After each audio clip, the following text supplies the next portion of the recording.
لا حول ولا قوة إلا بالله العلي العظيم.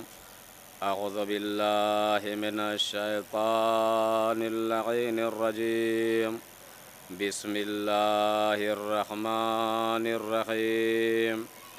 الحمد لله رب العالمين، والعاقبة للمتقين، والجنة للموحدين، والنار للعاصين.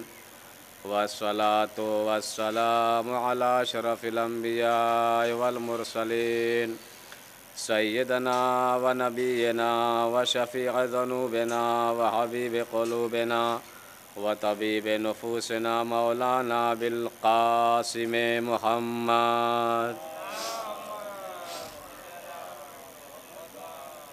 وآله الطيبين الطاهرين المعصومين المظلومين، ولعنة الله على أعدائهم أجمعين من يومنا هذا إلى قيام يوم الدين. أما بعد، فقد قال إمامنا الصادق عليه الصلاة والسلام: بسم الله الرحمن الرحيم. أشهد أنك قد أقمت الصلاة وآتيت الزكاة وأمرت بالمعروف ونهيت عن المنكر. صلوات بر محمد وآل محمد.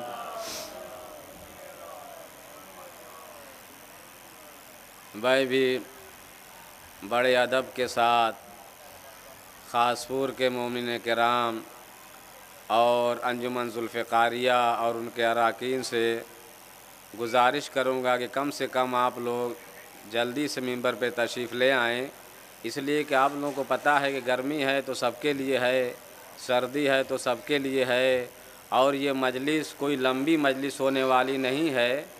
ابھی مجلس تھوڑی دیر بعد ختم ہو جائے گی، اس کے بعد انجمن ذوالفقاریہ کو لگنا ہی لگنا ہے۔ لہذا میں گزارش کر رہا ہوں کہ میں لمبی چوڑی کوئی تقریر کرنے کے لیے نہیں آیا ہوں، آپ لوگ تشریف لے آئیں کہ کم سے کم تھوڑے بہت آپ لوگ ہو جائیں، ورنہ پھر مجھے مصائب ہی پڑھ کے اترنا پڑے گا۔ ایک صلوات پڑھے بر محمد و آل محمد۔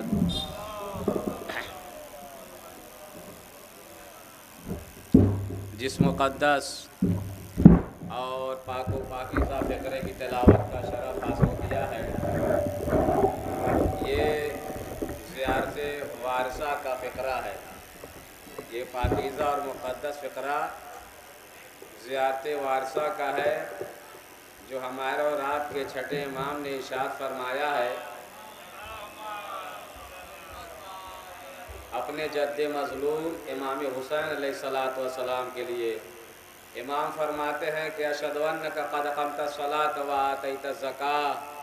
چھٹے امام یہ کہتے ہیں کہ میں گواہی دیتا ہوں کہ آپ نے نماز کو قائم کیا، وآتیت الزکاۃ اور زکوٰۃ ادا کی، وامرت بالمعروف اور نیکیوں کا حکم دیا، ونہیت عن المنکر اور برائیوں سے روکا۔ یہ کون کہہ رہا ہے؟ کس کے لیے کہہ رہا ہے؟ ہمارا اور آپ کا چھٹا معصوم، چھٹا امام کہہ رہا ہے اپنے جد مظلوم کے لیے کہ آپ نے نماز کو قائم کیا، آپ نے زکوٰۃ ادا کی اور نیکیوں کا حکم دیا اور برائیوں سے روکا۔ اور ظاہر سی بات ہے کہ اتنی بات تو سب کو معلوم ہے کہ امام علیہ الصلاۃ والسلام جب مدینہ منورہ سے نکل رہے تھے تو امام نے ارشاد فرمایا تھا کہ میرا مقصد کیا ہے، میرا ہدف کیا ہے۔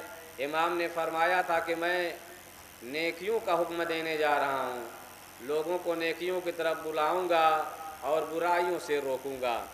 تو امام نے یہ ارشاد فرمایا، اور یاد رکھیں نیکی کا حکم دینا اور برائی سے روکنا ہر مومن کا فریضہ ہے حتی الامکان۔ آدمی کو حتی الامکان یہ فریضہ ادا کرنا چاہیے۔ دیکھیں یہ کہنے سے کام نہیں چلے گا کہ کسی کو کیسے سمجھایا جائے، لوگ برا مان جاتے ہیں۔ دیکھیں یہ دنیا ہے، برا تو مانیں گے، لیکن اگر آپ ان سے کہہ دیں گے تو کم سے کم آپ تو بری الذمہ ہو جائیں گے، آپ کا فریضہ تو ادا ہو جائے گا۔ ورنہ آپ جب تاریخ پڑھیں گے، گزشتہ قوموں کے بارے میں آپ مطالعہ فرمائیں گے تو آپ کو یہ ملے گا